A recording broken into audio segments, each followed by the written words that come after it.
Bonjour à tous et toutes, je m'appelle Antoine, je dirige le Rose Lab à Toulouse et aujourd'hui je vais vous parler de comment et pourquoi on a mis en place le salaire unique au sein de notre association. Alors nous on travaille beaucoup sur la notion de gouvernance partagée, comment l'association appartient à tous et toutes, que ce soit des membres de l'association, ceux et celles qui y travaillent et l'idée c'est faire gouvernance partagée, c'est-à-dire qu'on acquiert à la fois des droits et des devoirs, des responsabilités pour gérer cette association et on trouvait ça normal que tout le monde puisse avoir le même statut salarial et donc avoir le salaire unique mis en place. Alors on les aligne déjà, bon, comme tout, on est associé à une convention collective. Donc c'est-à-dire que ça régit par un cadre, il y a le code du travail.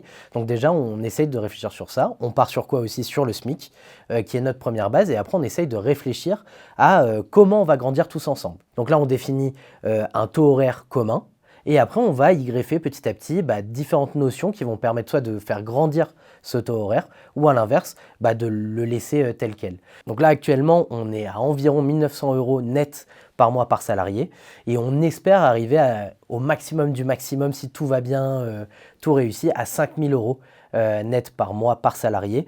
Et on n'y est pas du tout, mais ça nous donne de l'espoir d'y arriver. Dans l'inconvénient, je dirais que c'est un changement de mindset, de mentalité pour les salariés. Ça veut dire que tout se fait en transparence. Et il y a même des questions qu'on n'avait pas abordées. Par exemple, c'est la résurgence de le fait d'avoir des enfants. Ça a une influence à la fois sur le travail. Moi, je ne peux pas, même si j'en ai envie, donner plus de temps parce que j'ai un autre travail qui m'attend chez moi. Alors, est-ce que c'est un travail? Mais en tout cas, on a une vie familiale.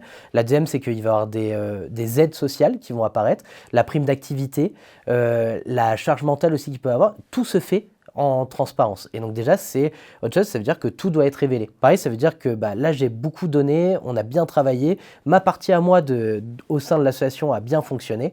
C'est pas sûr que j'ai une traduction sur mon salaire. C'est-à-dire que j'ai une traduction peut-être sur ma qualité de vie, sur ma reconnaissance, mais pas forcément sur le salaire, parce que tout le monde doit être augmenté de la même façon et on doit vraiment réfléchir en équipe.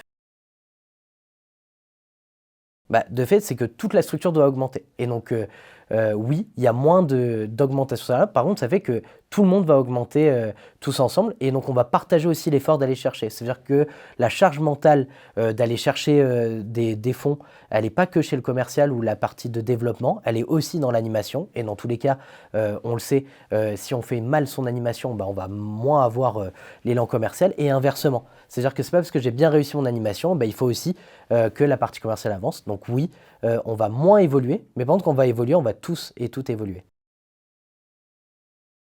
Aucune, parce que on n'a eu aucun inconvénient, parce qu'on l'informait dès le départ. C'est-à-dire que quand on a réécrit notre projet associatif, on a dit c'est là où on veut aller. Et pourquoi on fait ça? C'est parce qu'on est inscrit dans l'économie sociale et solidaire et on l'annonce aux personnes qu'on va recruter ou qui veulent nous rejoindre. On met tout en place pour qu'elles soient informées. Et du moment où en fait on est informé, même quand il y a des moments où on peut se sentir moins bien, où il y a des choses qui vont nous peiner, où il va y avoir des sentiments d'injustice, on va retourner à ce qui a été convenu au tout départ. Et donc tout s'élimine parce qu'on avait nous-mêmes tout fait en transparence dès le départ. Nous, on était sur un petit effectif. Donc il faudrait voir, j'ai jamais eu sur des grands ensembles, qu'est-ce qui se passe quand on est plus de 200 salariés, comment on le mène en place. Mais ce que je dirais, c'est la première des choses, c'est d'en parler. Qu'est-ce qu'on veut pour notre société? Qu'est-ce qu'on veut pour la structure où on est et où on veut aller? Et se dire, on va y arriver, on en discute, on le met en place et on y va. Alors le Rose Lab, c'est une association en privé, et donc on est là dans un but non lucratif pour essayer de changer notre façon de produire et consommer. Et comment on le fait? Alors je vais sortir un grand mot, on se réapproprie l'appareil productif. Ça veut dire quoi concrètement? C'est qu'on apprend à réparer, transformer, fabriquer et concevoir n'importe quel objet tant que ce n'est pas des armes. Et c'est entre le garage des grands-parents et l'atelier de haute technologie. Et tout le monde peut venir dans un cadre loisir ou un cadre travail, fabriquer, concevoir et réparer des objets chez nous.